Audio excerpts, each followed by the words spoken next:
বিলাসবহুল হাউসবোটে করে মাত্র 2 দিন 1 রাতে জাদুকাটা নদী, মেঘালয়ের পাহাড়, শিমুল বাগান, নীলাদ্রি লেক, লাকমাছড়া আর বিশাল জলরাশির টাঙ্গুয়ার হাওর, এই সব কিছুই একসাথে দেখে সাথে মোট 9 বেলা খাওয়া দাওয়া করে কিভাবে আমরা টাঙ্গুয়ার হাওর ট্রিপ ঘুরে আসলাম, আর হাউসবোটের এত সুন্দর একটা রুমে থাকতে মোট কত টাকা খরচ হয়, আর টোটাল প্যাকেজের সব ডিটেলস নিয়ে থাকছে আজকের এপিসোড। সো চলুন দেরি না করে শুরু করা যাক।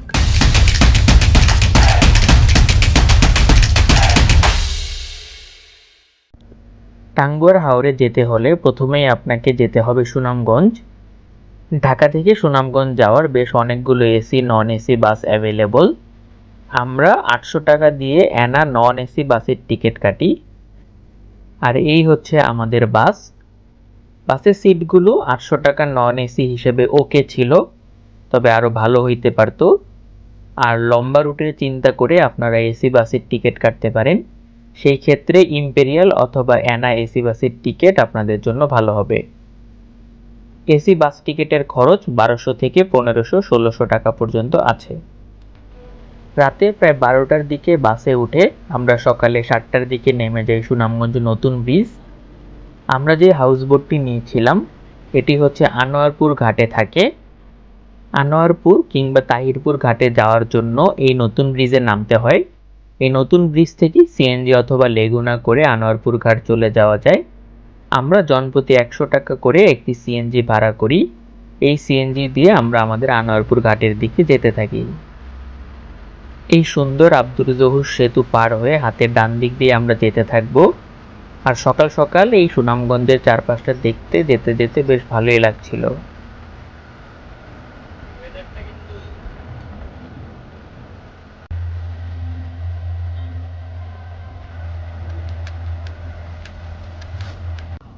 প্রায় 40 মিনিট সিএনজি দিয়ে যাওয়ার পর আমরা পৌঁছে যাই আনোয়ারপুর ঘাট। আর আনোয়ারপুর ঘাটে নামার পরপরই দেখতে পাই বেশ অনেকগুলো হাউসবোট ঘাটে রাখা হয়েছে।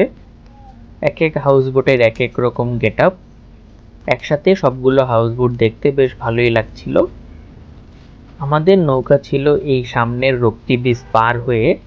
আমরা সিএনজি থেকে একটু আগেই নেমে যাই, তাই আমরা হেঁটে হেঁটে সামনে এই ব্রিজ পার হয়ে যেতে থাকি আমাদের হাউসবোটের দিকে। রক্তি নদীর উপর এই ব্রিজ, আর রক্তি নদীর এই ঘাটকে বলা হচ্ছে আনোয়ারপুর ঘাট। আর এখানেই রয়েছে আনোয়ারপুর বাজার। আর এই হচ্ছে আমাদের হাউসবোট নীলাঞ্জনা। নামের সাথে মিল রেখে এর সুন্দর নীল সাদা গেট আপ করা হয়েছে। সারা রাত জার্নি করে এসে ক্লান্ত ছিলাম, তাই আমরা সরাসরি আমাদের রুমে চলে যাই। আর এই হচ্ছে আমাদের রুম। বিশাল খাটের এই রুমটি হচ্ছে 3 জনের, কিন্তু খালি থাকায় আমরা কাপল হলেও এই রুমটি পেয়ে যাই। আর 2 জনের জন্য এই রুমটি বিশাল বড় ছিল, আর এই রুমটি ছিল অ্যাটাচ কেবিন। এই হাউসবোটে মোট 13টা কেবিনের মধ্যে 12টাই হচ্ছে অ্যাটাচ কেবিন। রুমটা আমাদের কাছে বেশ ভালোই লাগে। সুন্দর উডেন ইন্টেরিয়রের মধ্যে হচ্ছে সাদা চাদরের বিছানা, তার অপোজিটে সুন্দর একটা আয়না, আর সাথেই রয়েছে অ্যাটাচ ওয়াশরুম। ওয়াশরুমটা একটু ছোট হলেও বেশ নিট অ্যান্ড ক্লিন ছিল। প্রতিটি রুমেই পানির বোতল, সাবান, শ্যাম্পু, পেস্ট, ব্রাশ আর টিস্যু এই সব ধরনের অ্যামিনিটিসই দেওয়া ছিল।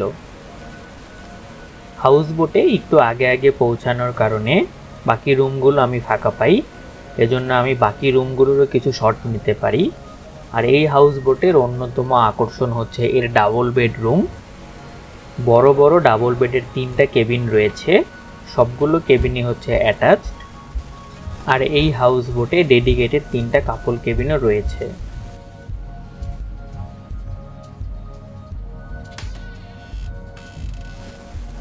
চেক ইন করার কিছুক্ষণ পরই আমাদেরকে ওয়েলকাম ড্রিঙ্কস দেওয়া হয়।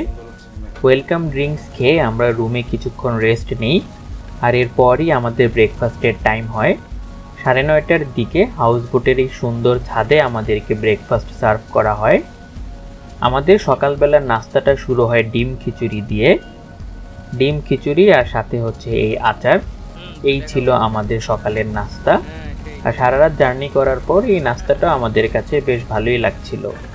প্রায় 10টার দিকে আমাদের হাউসবোট আনোয়ারপুর ঘাট থেকে ছাড়ে। আর ততক্ষণে আকাশ বেশ মেঘলা হয় আর গুড়ি গুড়ি বৃষ্টিও পড়ছিল। আর হাউসবোট ছাড়তে ছাড়তেই আমরা নাস্তা শেষে এই ছাদেই বসে বৃষ্টি বিলাস করছিলাম।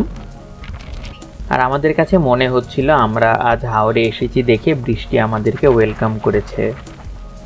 কিছুক্ষণ বৃষ্টি বিলাসের পর আমরা চা খাওয়া শুরু করি। হাওরে এসে এই রংটাও যেন অনেক বেশি ভালো লাগছিল। খাওয়া দাওয়া শেষ করে আমরা আবার আমাদের রুমে চলে যাই।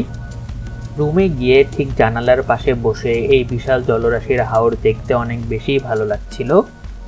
আমরা প্রায় 1 ঘন্টা জাস্ট এই রুমে জানলার পাশে বসে হাওর দেখতে দেখতে কখন যে কাটিয়ে দিই তার টেরও পাই না। আর দেখতে দেখতে আমরা চলে আসি ওয়াচ টাওয়ারের কাছে। ওয়াচ টাওয়ারের কাছে এসেই আমরা অ্যাকচুয়ালি টাঙ্গুয়ার হাওরে আসি। আর বলতেই হবে এই টাঙ্গুয়ার হাওরের সৌন্দর্য সত্যিই অসাধারণ।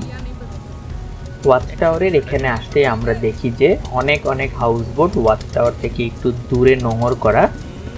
টাঙ্গুয়ার হাওরে নতুন নিয়ম অনুযায়ী এই বড় বড় হাউসবোটগুলো সরাসরি ওয়াচ টাওয়ারের হিজল গাছের বনের কাছে যেতে পারবে না, একটু দূরে নোঙর করতে হবে।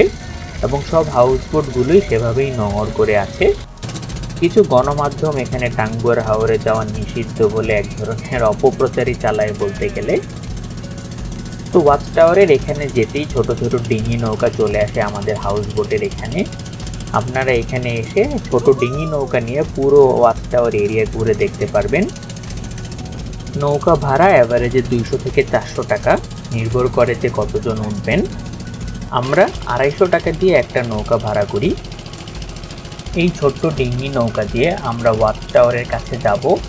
আর ওয়াচ টাওয়ার থেকে কোনো একটা জায়গায় রেখে আমরা টাঙ্গুয়ার হাওরে গোসল করব। আর এই সব কিছু শেষে প্রায় 1 ঘন্টা ঘুরিয়ে নৌকা আবার আমাদেরকে আমাদের নৌকায় নিয়ে আসবে। এই ছোট্ট নৌকা দিয়ে আমরা যেতে থাকি ওয়াচ টাওয়ারের দিকে। তার আগে আমরা একটা জায়গায় থেমে হিজল গাছের এখানে একটু চা খাই, নিজেরা একটু হাওর বিলাস করি আর টাঙ্গুয়ার হাওরের সৌন্দর্য উপভোগ করতে থাকি।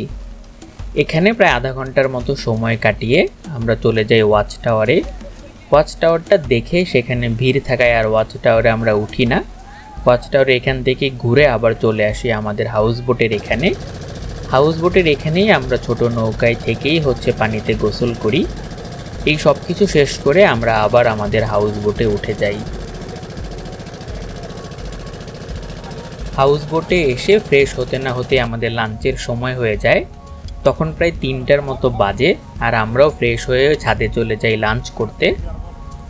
আর এভাবেই ছাদে আমাদের লাঞ্চ সার্ভ করা হচ্ছিল। বুফে সিস্টেমে লাঞ্চ সার্ভ করা হয়। লাঞ্চের মেনু ছিল আলু ভর্তা, শুটকি ভর্তা, সবজি, চিকেন রোস্ট আর হাওরের বড় রুই মাছ। বেশ জম্পেশ একটা লাঞ্চের পর আমরা হাওর বিলাস করতে করতে যেতে থাকি নীলাদ্রি লেকের দিকে। একপাশে মেঘালয়ের পাহাড়ের কোল ঘেঁষেই আমরা যেতে থাকি নীলাদ্রি লেকের দিকে। নীলাদ্রি লেক একদম ভারতের বর্ডারে, একে শহীদ সিরাজ লেকও বলা হয়। যেতে যেতে বিকাল প্রায় 5টার দিকে আমরা গিয়ে পৌঁছাই ট্যাকের ঘাট। এই ট্যাকের ঘাটেই নৌকা থাকবে আর এখান থেকেই আমরা নীলাদ্রি লেক উপভোগ করব। আর এই হচ্ছে নীলাদ্রি লেক, একদম ভারতের বর্ডারের পাহাড় ঘেঁষে খুব সুন্দর ছোট্ট একটি লেক। নীলাদ্রি লেকে আগে 2বার আসলেও কখনো লেকের নৌকা দিয়ে ঘোরা হয় নাই কিংবা কায়াকিং করা হয় নাই। তাই আমাদের টার্গেট ছিল এবার লেকে নৌকা দিয়ে ঘুরবো আর কায়াকিং করব। তাই আমরা 200 টাকা দিয়ে একটা নৌকা ভাড়া নিই, আমাদেরকে নীলাদ্রি লেকটা একটু ঘুরিয়ে দেখাবে। নৌকায় উঠে আমরা নীলাদ্রি লেকের চারপাশটা অনেক বেশি এনজয় করতে থাকি। তখন আকাশ মেঘলা আর দূরে মেঘালয়ের পাহাড়ের মধ্যে দিয়ে মেঘ উড়ে যাচ্ছিল। এর মাঝে নীলাদ্রি লেকে এই নৌকা দিয়ে ঘোরাটা আমাদের অনেক বেশি ভালো লাগছিল। তবে এর থেকেও বেশি মজার ছিল কায়াকিং। সত্যি বলতে হবে আমার লাইফের বেস্ট কায়াকিং ছিল এটা। 200 টাকা দিয়ে আধা ঘন্টার জন্য নেওয়া যায় কায়াকিং। আর আমরা এই পুরো আধা ঘন্টা একদম উসুল করি। ঠিক সূর্যাস্তের সময় আমরা এই কায়াকিং করি। আধা ঘন্টায় পুরো নীলাদ্রি লেক ঘুরে বেড়াই আর নীলাদ্রি লেকের বুকে কায়াকিং করতে করতে এই সুন্দর সূর্যাস্ত দেখি। টু বি অনেস্ট, এটাই হয়তো আমাদের এই ট্যুরের সবচেয়ে সুন্দর মুহূর্ত ছিল।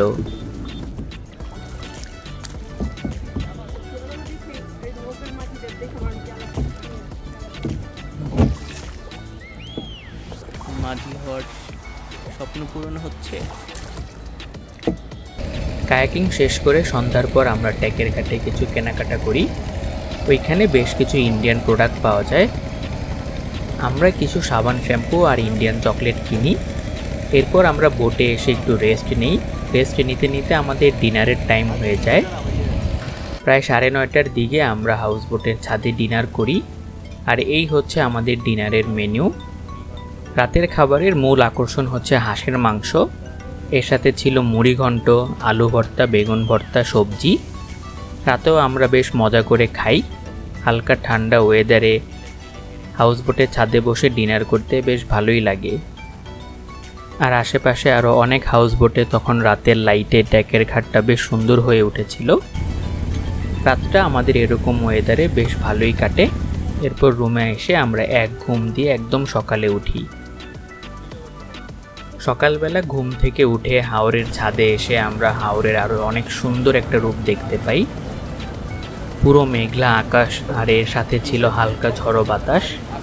এরকম একটা ওয়েদারেই আমাদেরকে দ্বিতীয় দিনের ব্রেকফাস্ট সার্ভ করা হয়। আজকের ব্রেকফাস্টের মেনুও প্রথম দিনের মতোই, ডিম ভুনা, খিচুড়ি আর আচার। দুই দিনই ব্রেকফাস্টের মেনুটা সেম না রেখে আজকে হয়তো ডিফারেন্ট কিছু দিলে হয়তো ভালো হতো। তবে চলন্ত হাউস বোটে বসে এরকম ওয়েদারে হাওরের বুক দিয়ে যেতে যেতে এই নাস্তাটা আমাদের কাছে খারাপ লাগেনি। নাস্তা শেষ করে আমরা হাউস বোটের ছাদেই ছিলাম। একপাশে মেঘালয়ের পাহাড় আর আকাশে মেঘ। এই সুন্দর ওয়েদারে হাউস বোটের ছাদে বসে সময় কাটাতে বেশ ভালোই লাগছিল। এই চারপাশের হাওর দেখতে দেখতে আমরা যেতে থাকি জাদুকাটা নদীর দিকে। আর বলতেই হবে এই সুন্দর জার্নিটা আমাদের কাছে অনেক বেশি ভালো লাগে।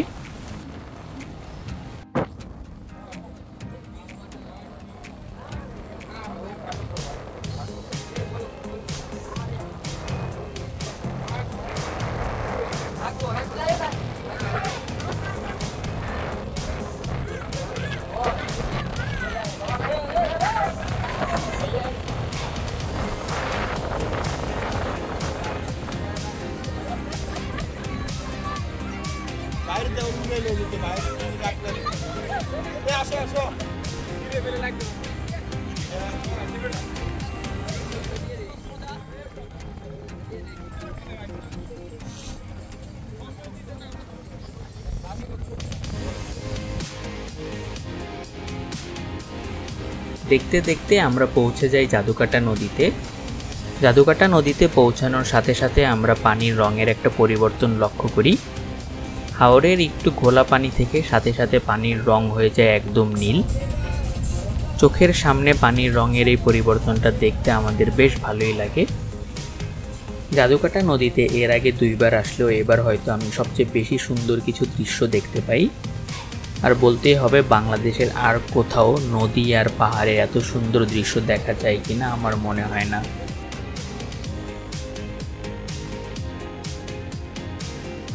এখানে এসে আমরা চলে যাই সরাসরি বারিক্কা টিলায়। বারিক্কা টিলায় আমরা কাছে থেকে মেঘালয়ের পাহাড় দেখব। আর সেখানে যে বাইক নিয়ে আপনারা মিনি সুইজারল্যান্ড আর একটা ছোট ঝর্ণা ঘুরে দেখতে পারেন। আমরা প্রথমে বারিক্কা টিলাতে উঠে ওইখান থেকে জাদুকাটা নদী আর মেঘালয়ের পাহাড়ের দৃশ্যটা উপভোগ করতে থাকি। বারিক্কা টিলার চূড়া থেকে দূরে মেঘালয়ের পাহাড় আর জাদুকাটা নদীর অসাধারণ কিছু দৃশ্য দেখার পর আমরা বাইক নিই। 400 টাকা দিয়ে আমরা একটা বাইক নিই। আমাদের কন্ট্রাক্ট হয় যে আমরা মিনি সুইজারল্যান্ড আর একটা ঝর্ণা দেখতে যাব।